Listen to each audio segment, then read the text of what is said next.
Hello everyone. In this video we're going to be looking at some geography map skills about how we can calculate scale and distance. We're going to be doing this using Ordnance Survey maps, but it can be applied to other maps as well. During your geography examination, you're likely to see one of two different types of maps. You're likely to see the 1 to 25,000, which is a large scale map, and it shows the most amount of detail but only covers a much smaller area. Or you're likely to see the 1 to 50,000, which is a small scale map, and it shows a little bit less detail but covers a larger area. These are the two most typical maps that you're going to get in your examination. One of the most important things that your map will show is the scale. Now we've said that the maps are 1 to 25,000 or 1 to 50,000, but the most important element of scale is actually the first thing that you can see over here, the written statement. And in this case it's 4 centimeters equal to 1 kilometer. That means that every 4 centimeters you measure on the map equates to 1 kilometer in real life.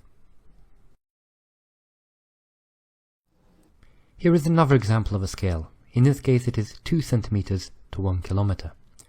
This is quite typical of a 1 to 25,000 map.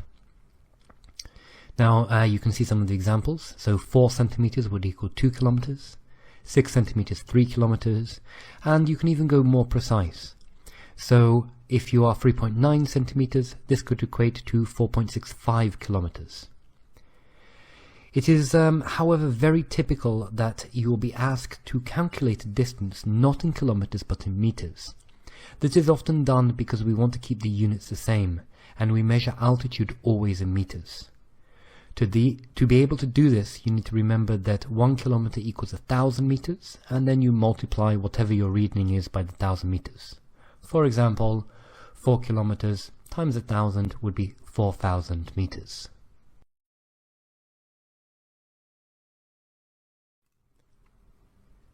Before we jump in and look at real-life examples of how to calculate distance on a map, just want to quickly summarize. So, on Ordnance Survey maps, the grid references, or the blue lines that separate out sections and create squares, these always measure 1 kilometer each. And the squares will be 4 centimeters long on a 1 to 25,000 scale, or 2 centimeters long on a 1 to 50,000 map.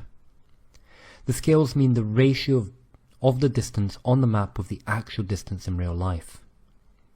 So always remember, the scale is showing you what it is on the map, and you have to use whatever the scale says at the bottom to convert it into real life measurements.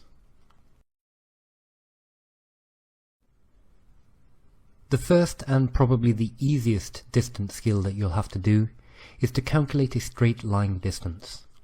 This is the shortest distance between 2 points, and it's often called as the crow flies because it basically indicates that a bird or a crow would fly from point A to point B without deviating from the course or following any route. The easiest way to do this is to mark on the map exactly where these 2 points are, as you can see on the photo, to measure as accurately as you possibly can the distance between these 2 points, and then use a scale to be able to convert it. As we can see on the image on the right hand side, we have measured the distance to be around about 7 centimeters.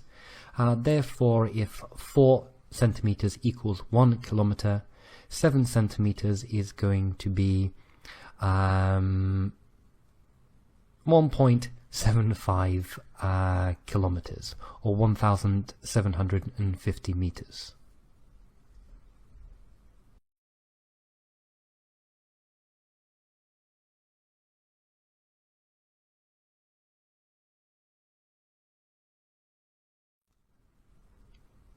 Measuring a distance along a route when we don't have an exact straight line is a little bit more complex. And as you can see over here, we have to break down that route into as many straight lines as we possibly can and add them all together to be able to calculate the distance. And as you can see over here, we've broken down this road, or sorry, this I should say railway track, into straight lines, and we've added them all together, and we can show therefore that the distance is 7.5 kilometers.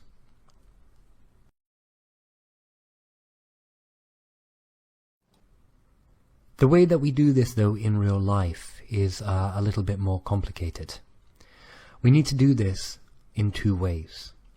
You'll need to measure the distance along the road, and you can ideally do this using a strip of paper, or alternatively you can use string, and you can just follow the shape of the road using the string and then pull it taut.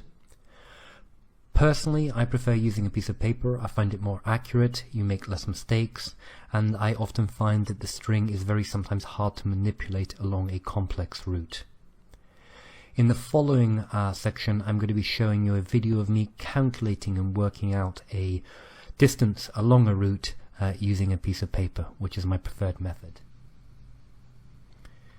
So as we can see over here, on this piece of paper, I'm going to be marking down 2 points, A and B. Now the equipment we're going to need to be able to calculate this distance is a piece of paper that you can see on the right on the screen, and the ruler on the left. Now if it was a straight line distance, it'd be easy. We'd measure A to B, exactly as you can see over here. But if we add a curved line that connects the points A and B, like the one I'm adding now, this becomes increasingly hard. To be able to do this, we're going to need to take the piece of paper. The first thing that we do on this piece of paper is we align one of the corners to the beginning point, the start. And then we try and make some straight lines. As you can see, I'm marking off a straight line there. Then I'm trying to make another straight line over there, and I'll be making a third. Now I keep repeating this until the end. It's very important for you to make a line on both the piece of paper that you're marking and you're measuring, and also on the existing map. Now the reason why you do this is to ensure that if by accident you move the map, drop the map, or lose your place, you can then just realign it with the mark on the map rather than starting from the beginning. After you've made all of your marks on the piece of paper, you take your ruler and you measure from the beginning of the piece of paper, the corner that you started from, all the way until the last marked point. And as you can see over here, we've measured the distance, and it's going to be excuse me, 19.9 centimeters distance. We'd then use this calculation to be able to find what it is in real life depending on the scale. Apart from the obvious advantages of being able to work out these distances on a map, being able to calculate how far two places are, or to be able to calculate a route from place A to place B, distance can also help us calculate area. We can work out approximate areas on a map. For example, you might be asked to work out the size of a lake, the size of a wood, or something like that. And as you can see on this slide, once you've worked out the distance, it's very, very straightforward to work out the area as well. Thank you for watching this video. If you've enjoyed the content, please click the like button, and if you'd like to see more of a similar content, please subscribe for future videos. Thank you again. Have a really great day.